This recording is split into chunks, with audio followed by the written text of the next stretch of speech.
Boa tarde, pessoal. Aqui, professora Mariana Guerra, do Departamento de Ciências Contábeis e Atuariais da Universidade de Brasília. Primeiro, parabenizar a equipe de professores aqui do nosso departamento que se propôs a organizar essa coletânea de vídeos para auxiliar os alunos do nosso curso que vão fazer o ENAD em Ciências Contábeis 2025. Então, agradeço o convite e, desde já, desejo sucesso na prova aí para os nossos alunos, ok? Bom, no âmbito da Universidade de Brasília, eu estou lecionando teoria da contabilidade na graduação, certo? E esse tópico teoria, né, da contabilidade, ele é exigido de maneira recorrente dentre as questões do ENAD, e dentre o tópico de teoria, eu decidi tratar sobre o conceito, a definição de ativo, certo? Espero ajudá-los. Bom, a nossa estrutura conceitual do IASB, na qual o nosso Conselho de Pronunciamentos Contábeis, o CPC, está convergido, certo? Ela já passou por algumas atualizações, revisões, então a estrutura conceitual vigente está na sua segunda revisão, e dentre os diferentes itens constantes no documento dessa estrutura, o conceito de ativo passou por essa alteração, por essa revisão, nos termos, nas palavras utilizadas na definição, naquilo que a estrutura conceitual entende como conceito de ativo. Por que isso é importante, tá? Essa revisão na última estrutura conceitual alinhou a forma de definição, os termos, as palavras utilizadas na definição de ativo, alinhou essa definição, esse conceito, com aquilo que a gente vinha praticando, especialmente na escrituração, conforme a norma de leasing, tá? Então, dentre as diferentes alterações, revisões, a nossa última estrutura conceitual vigente, revisada, então estamos na segunda revisão da estrutura conceitual do IASB, ela alinha esse conceito, essa definição, nas suas terminologias aqui, com aquilo que a gente vinha praticando a partir da escrituração de leasing. Então, mais para o final do vídeo aqui, eu vou falar sobre algumas implicações da alteração redacional que está na estrutura conceitual do IASB para o conceito de ativo. Então, o que a gente tem hoje, né? São 4 itens, eu destaquei aqui, na nossa atual definição, conceito, nosso atual conceito de ativo, segundo a estrutura conceitual do IASB. O ativo é um recurso econômico atual, controlado pela entidade e decorrente de evento passado. Isso está na nossa estrutura conceitual vigente, certo? Foram feitas pequenas modificações textuais aqui, inclusão, exclusão de terminologias, de expressões, de palavras, a fim de, portanto, alinhar com aquilo que a gente já vinha praticando em relação à escrituração de ativo. Então, para que a gente possa capitalizar, escriturar, registrar um ativo no balanço patrimonial de uma entidade, conforme a nossa estrutura conceitual do IASB, a gente precisa atender a esse conceito. Então, vamos entender o que é um recurso econômico atual, controlado pela entidade, decorrente de evento passado, ok? Então, o recurso econômico é um direito com potencial de gerar benefício econômico, está escrito errado aqui, econômico futuro. Então, o que é um direito para a entidade? A entidade, ela tem direitos de diferentes tipos. A entidade pode ter direito de uso, direito de venda, tá? Uma vez que a entidade tem direitos, implica que uma outra parte tem obrigação. Então, é sempre direitos, deveres, ou direitos e obrigações, tá? A gente ativa no balanço patrimonial de uma entidade esses diferentes direitos, ainda que o mesmo bem gere diferentes direitos, como é o caso do leasing, que eu vou dar ênfase aqui, ok? Então, a gente tem, no caso do leasing, o mesmo bem, normalmente um maquinário que é alugado por uma entidade para outra, então, uma entidade tem o direito de aluguel barra venda, e uma outra entidade tem o direito de uso, de exploração deste bem. Mas existe uma mesma fonte, um mesmo bem gerador de diferentes direitos. Mas não basta a entidade ter direitos. Esse direito tem que ter o potencial de gerar benefício econômico futuro para a entidade, tá? Entende-se como benefício aquilo que necessariamente é positivo, positivo para a entidade. tá? E o que alterou na atual redação da estrutura conceitual em relação a esse item aqui de potencial de gerar benefício econômico futuro? Era utilizado o termo de provável benefício econômico futuro, que dava uma ideia de distribuição de probabilidade, tá? E alterou-se na estrutura corrente, na estrutura vigente, para o termo potencial. Então, a entidade não precisa mais mensurar, né, a distribuição de probabilidade, né, eventualmente um percentual de ocorrência, vamos assim dizer, desse benefício. Basta que ela consiga identificar que um determinado direito tem potencial de gerar benefício. Ela não exatamente mensura a probabilidade de ocorrência desse benefício, tá? Tem um exemplo bastante interessante do livro do professor César e do professor Jorge sobre um bilhete de loteria. A probabilidade de uma entidade com um bilhete de loteria gerar um benefício econômico futuro decorrente desse bilhete é muito baixa. Então, é pouco provável que eu ganhe na loteria. Mas ainda assim existe um potencial ganho futuro de benefício, certo? Ainda que as entidades não ativem esse potencial gerado pelo bilhete de loteria, um bilhete de loteria cumpriria pro forma essa ideia de potencial de geração de benefício econômico futuro, né? Claro que a gente precisa, além de atender ao conceito, atribuir valor a esse potencial de gerar benefício econômico futuro. Nós vamos chegar lá, tá? Então, a entidade, ela precisa ter um direito, são direitos de diferentes tipos, o mesmo bem pode gerar diferentes direitos simultaneamente. Então, coloquei exemplo aqui, direito de uso, direito de venda, mas não basta a entidade ter esse direito. Esse direito precisa ter o potencial de gerar benefício econômico futuro para a entidade. A gente traduz como benefício econômico futuro, tá? A potencialidade de esse direito gerar caixa para a entidade no futuro, esse direito poder ser utilizado como troca nas transações da entidade, então, ao invés de pagar com caixa, disponibilidade, a entidade entrega esse direito, né? Então, esse ativo, e uma outra forma de gerar benefício econômico futuro é esse direito ter o potencial de reduzir eventualmente uma obrigação, como é o caso de impostos a compensar, né? Então, eu tenho ali uma cadeia de incidência, por exemplo, do imposto sobre circulação de mercadorias e serviço, entre esses fluxos de pagamento de recolhimento do imposto e pagamento do imposto via nota de fornecedor, né? Eu posso usar esse fluxo de entrada e saída sobre o mesmo imposto como uma forma de compensação. Então, o ativo impostos a recuperar seria, por exemplo, esse potencial de gerar redução de uma obrigação. Quando eu tiver que fazer frente ao pagamento do imposto, eu utilizo o meu direito de compensação. Ok? Então, recurso econômico, primeiro item sobre ativo. É um direito para a entidade, são vários direitos, vários tipos de direito de uso, direito de venda, mas esse direito, além de ser um direito, precisa também ter um potencial de gerar benefício econômico futuro. O entendimento de benefício econômico futuro, gerar caixa, utilizado para troca e reduzir uma obrigação eventual dessa entidade. Ok? Bom, os dois itens agora. Esse recurso econômico, direito, com potencial de gerar benefício, tem que ser atual e tem que ser decorrente de evento passado. Qual é a ideia de atual? Na data presente, portanto atual, a entidade tem esse direito com potencial de gerar benefício econômico no futuro. Veja bem, atualmente, na data corrente, existe esse direito, e esse direito, na data corrente, tem potencial de gerar benefício econômico futuro. Um exemplo que descumpre essa ideia de atual e potencial geração de benefício econômico futuro é o caso de duplicatas a receber.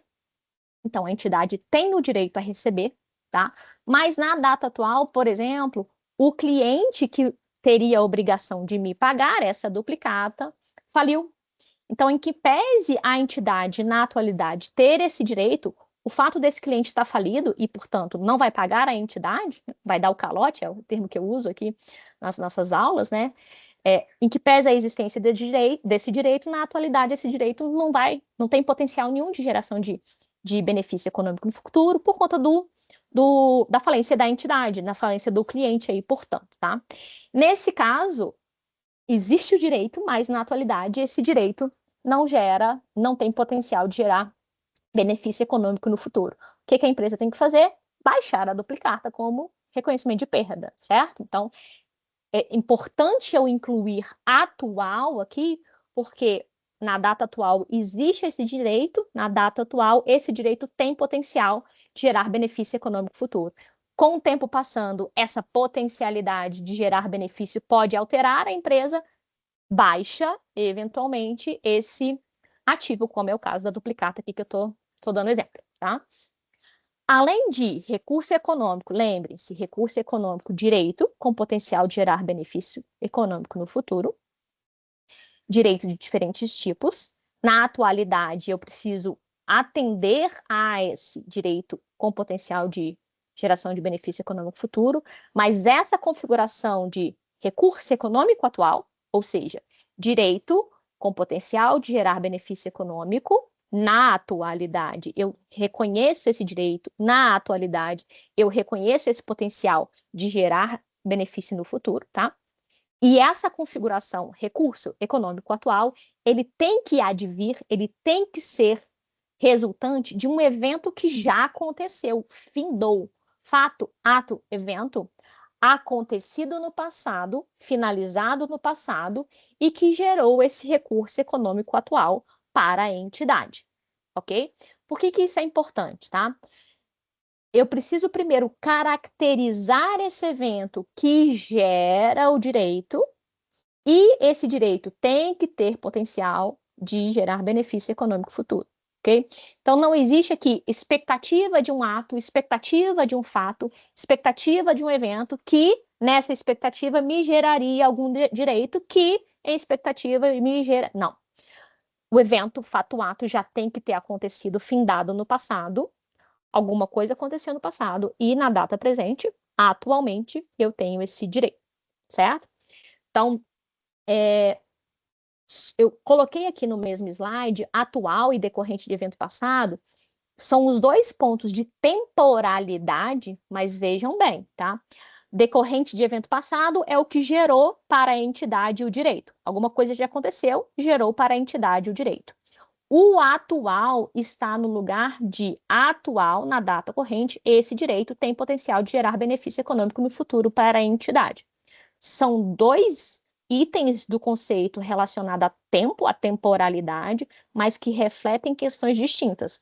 O evento passado tem que ter ocorrido para gerar esse direito pode continuar existindo, mas, além do direito, eu preciso identificar na data corrente, tá?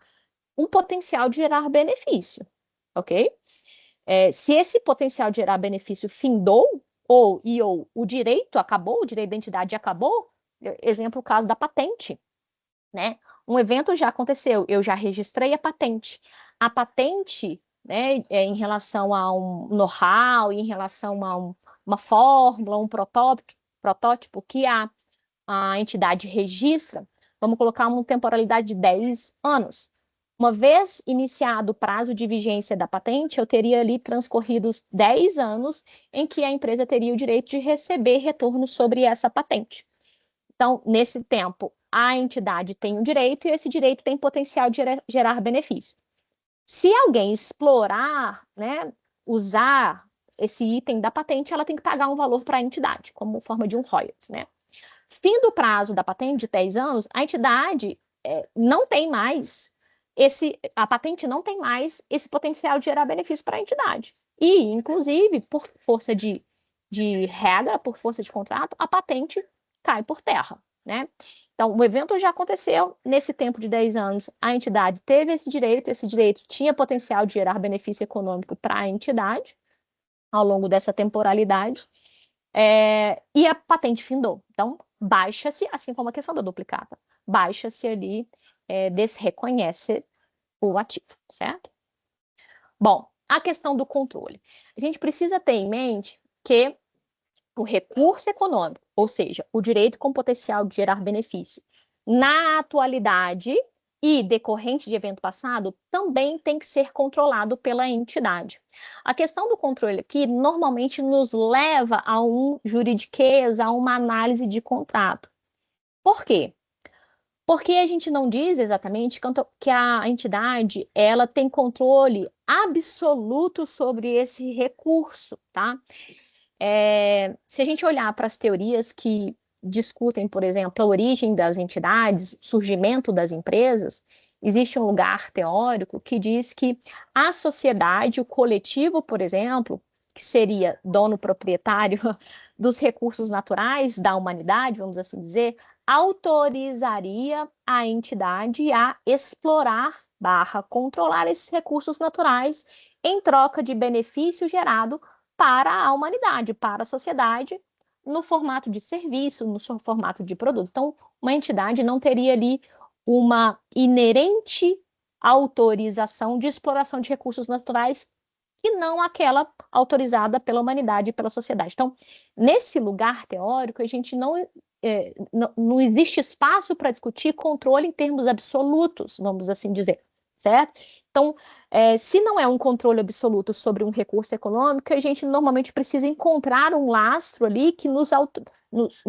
auxilia a raciocinar sobre o que seria esse controle, e normalmente a gente cai ali em questões formais, em questões documentais, avaliando contrato a contrato. Tá? Até porque, como recurso econômico, a gente viu o conceito é um direito, existe muito essa exigência jurídica de avaliar qual é o documento que me gera esse direito, vamos assim dizer. Direito para uma entidade e obrigação para outra. Então, uma relação contratual nesses termos, né? O que a estrutura conceitual vigente na segunda revisão, né, do IASB diz? A entidade controla quando a entidade tem controle sobre a utilização do recurso, né? Diferentes formas como ela pode utilizar, pode vender, pode alugar. Se a entidade ela pode restringir o uso desse recurso, então ela controla quando ela restringe que outra parte use, certo? E se a entidade tem uma capacidade de direcionar políticas e operações relacionadas a esse recurso econômico. Então, veja, a gente normalmente cai num lugar de imaginário aqui, de, não, deixa eu ver o contrato para dizer o que o contrato está dizendo, está definindo, certo? Então, eu teria ali uma orientação contratual formal que diria, por exemplo, que uma entidade, uma parte, entidade A, controla 50% desse patrimônio, desse ativo, desse recurso econômico, e, portanto, 50% do benefício gerado por este ativo pertence, deve fluir para a entidade A. Eu tenho uma outra entidade B, por força contratual, que controla os outros 50%. Então, os outros 50% dos benefícios gerados por esse ativo vão ser de direito, vão transcorrer para a entidade B, tá? O ativo é o mesmo, o patrimônio é o mesmo, o direito, vamos assim dizer, é quem divide 50 a 50, tá? A gente tem ali também o que seria documentalmente no contrato, quem tem a propriedade legal, ainda que o proprietário possa deliberar o uso ou a posse para outra entidade, que é exatamente a questão do leasing. Eu tenho uma entidade A, dona de um determinado maquinário, por exemplo. Por força contratual, a entidade A aluga esse maquinário para a entidade B. A entidade B passa a ter a posse física e o direito de usar. A entidade B não é dona, ela não pode nem alugar e nem vender, porque o contrato proíbe. E a entidade A, ela é proprietária, ela é a dona, ela tem o direito sobre esse maquinário, no exemplo do leasing aqui, e ela, via força de contrato, delibera, autoriza a outra entidade a usar. Então, a entidade A mantém o direito de venda a aluguel, vamos assim dizer, enquanto proprietária, e a outra parte contratante, a entidade B, passa a ter, por força de contrato, a posse e o direito de uso, tá? Então, sobre o mesmo maquinário, aqui no nosso exemplo do leasing, por força de contrato, uma entidade registra no ativo seu direito de venda aluguel, no caso do leasing aluguel, com a possibilidade de conversão à venda no final, e a outra entidade, também por força de contrato, ativa o direito de uso. ok? Então, eu tenho, por força de contrato, 2 ativos. Na entidade A, direito de aluguel, na entidade B, o direito de uso. Perfeito? Ok. Então, rememorando aqui, a gente tem um conceito de ativo na nossa estrutura vigente, que é a segunda revisão. Ativo é um recurso econômico atual controlado pela entidade, decorrente de evento passado. O que a gente tem para sumarizar aqui em relação a esse conceito de ativo? Uma vez que o recurso econômico, lembrem-se, recurso econômico, direito com potencial de gerar benefício econômico no futuro, ok? Esse conceito exclui ativo contingente. Por quê? Porque ativo contingente é um direito da entidade que padece, que exige, que precisa de findar eventualmente um fato, ato ou uma ocorrência. Então, tem um processo jurídico acontecendo em trânsito, ok? Tudo indica que a entidade vai ter ganho de causa e vai, com esse esperado ganho de causa, vai ser gerado um benefício para a entidade, tá? Então, ela teria ali, eventualmente, um direito a receber, vamos colocar assim. Mas o processo não findou. Enquanto esse evento não acontecer, então, evento passado, não decorrer, ela não pode ativar esse direito, ok? Então, isso configura, portanto, um ativo contingente. Ativo contingente não são registrados, não são ativados.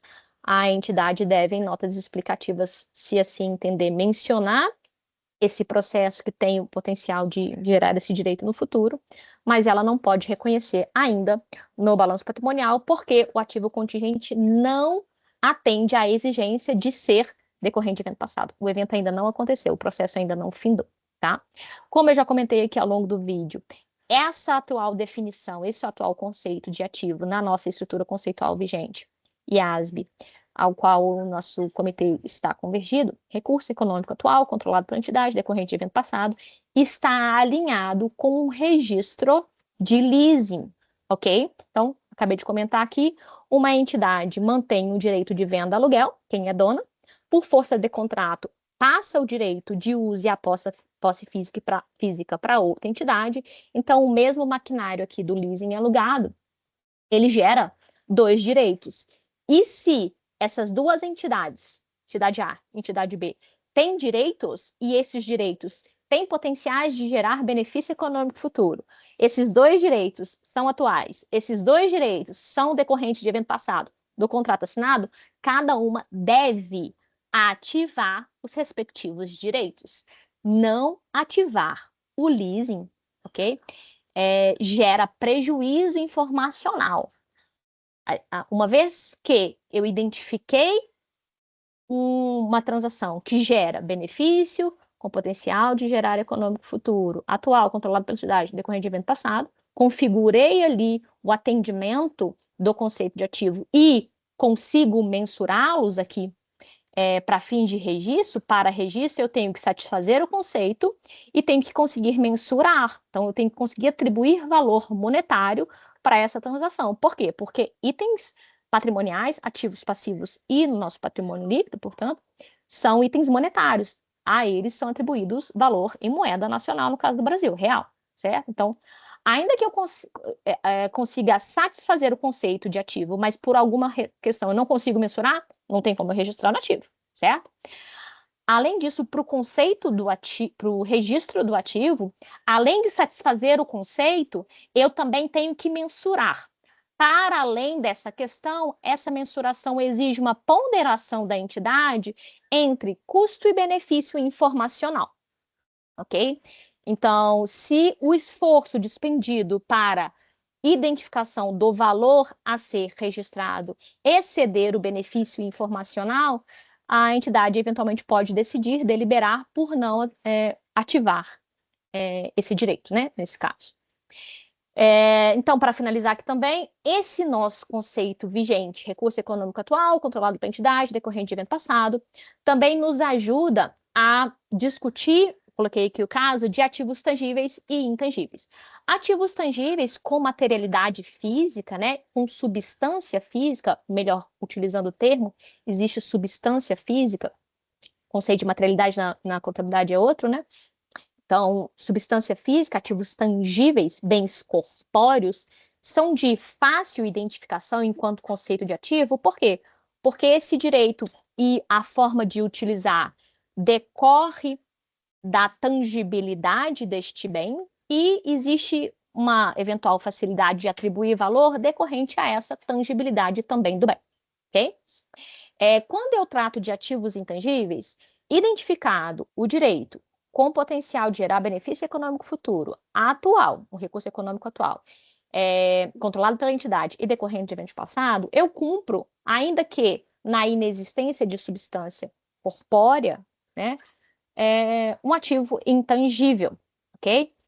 A questão em relação ao ativo intangível para fins de capitalização ou registro enquanto ativo é conseguir separar o que está na definição de ativo, que seriam essas, definição de ativo, não, desculpa, de intangível, essa separabilidade enquanto unidade geradora de caixa. Um exemplo interessante para a gente poder discutir isso é a marca. A marca ou esse ativo marca, ele está espalhado desde a criação, a existência, a história da entidade, e essa marca vem sendo construída na forma como a empresa se apresenta para a sociedade, a legitimidade que ela tem perante a comunidade, a sociedade, a valorização temporal em relação ao benefício gerado pelos produtos, qualidade, custo, a forma como ela treina e o engajamento dos seus colaboradores, funcionários, portanto, tudo isso, historicamente, ao longo do processo de transações efetuados pela entidade, constituem aquilo que ela, enquanto marca, é vista e valorizada pela sociedade. Então, às vezes, o produto pode ser exatamente o mesmo, mas por questões de consumo e por questões de entendimento de uma determinada sociedade, tempo e espaço, vamos assim dizer, né? Essa marca pode, uma determinada marca pode ser atribuído mais ou menos valor. Mas veja aqui que nessa discussão que eu estou colocando como exemplo, na minha fala, eu não consigo exatamente separar, identificar esse intangível marca de tudo que aconteceu na história da entidade, certo? Então, enquanto direito, a entidade é dona da marca Apple, vamos colocar aí, por exemplo, Apple. A entidade é dona da marca Apple, né? Existe uma legalidade em relação a essa propriedade da marca, um direito de exploração exclusivo ali em relação ao proprietário da marca.